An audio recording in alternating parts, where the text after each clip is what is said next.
It's always a pleasure to speak with you. Thank you so much for making the time to speak to us today. And in the time that we were going to speak to you, the UN have also said that war crimes may have been committed by both sides in this war. How difficult is it going to be to get people to stand up to Benjamin Netanyahu and Donald Trump and follow the advice set out by your group? It's really very important that other countries do speak up, because we need to support the international rule of law. It's one of the great gains of humanity, and we need to preserve it. Therefore, we don't want to have double standards. When Russia invaded, attacked Ukraine, there was a lot of outspoken criticism, rightly, for that aggression. But we see aggression now by the United States and Israel on Iran, which is not justified under the Charter, which is illegal, and very few countries have spoken explicitly about it. They're trying to avoid, and I think this is right, being drawn into trying to open up the Strait of Hormuz. That's a problem for those who started this war.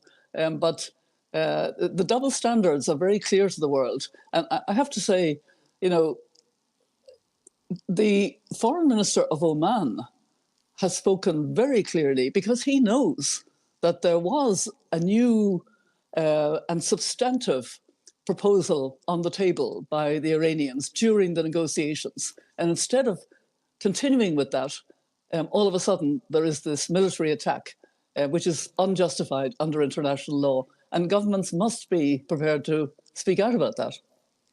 Energy prices, as you know, have jumped after the attacks on oil and gas fields, as well as the effective closure of the Strait of Hormuz. You say that's a problem for those who started the war, but you'll acknowledge it has huge consequences for the global economies. So what should the UK and other countries do? Should they step in to defend it? You don't think so?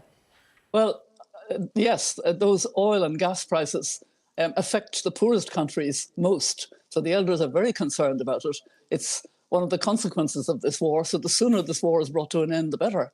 There's, a real problem there. But the problem is caused by an illegal war rather than continuing what, were substantive negotiations that were taking place.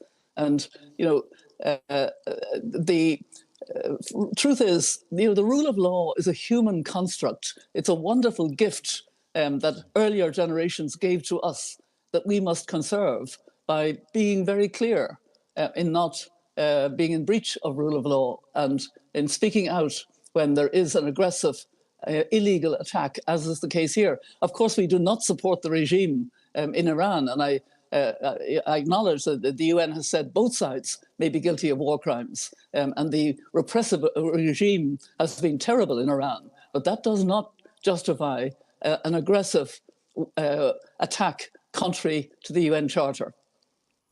Mary Robinson, you mentioned the double standard, the hypocrisy that the Middle East and Global South will see in the way that this war has been responded to versus the Ukraine war. And I actually put something similar to Lord Mark Malloch-Brown yesterday. Basically, the trust in institutions like the UN has been completely eroded, and it's perhaps at this point almost impossible to get back. What do you think, whether that trust can be restored once people see quite clearly, as you point out, that there is a double standard? Well, we saw it in a recent resolution of the Security Council, condemning what Iran was doing, but not condemning the aggressive war by Israel and the United States.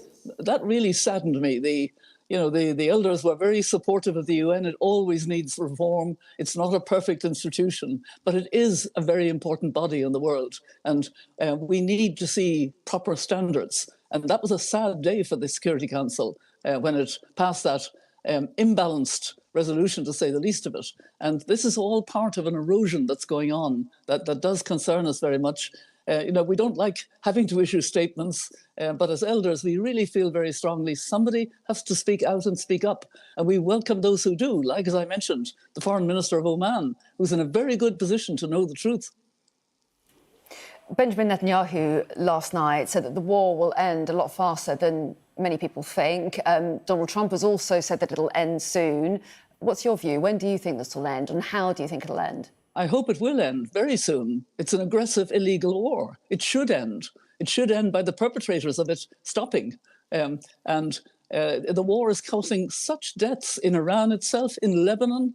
The utter misery, and then, as you say now, the oil and gas prices, which affect the poorest, and the possibilities of food price increases, again, affecting the poorest. So the impacts of the war beyond the region are also very serious, but within the region, this is a very dangerous war because it's stirring up possibilities of a war that could go on for a long time. So I'm pleased in that sense that both the United States and Israel recognize it should be brought to an end. They're the ones that can do it. Okay, Mary Robinson, former president of Ireland, always good to get your expertise on these matters. Thank you very much for joining us, Ms. Robinson. Thank you. Thanks so much.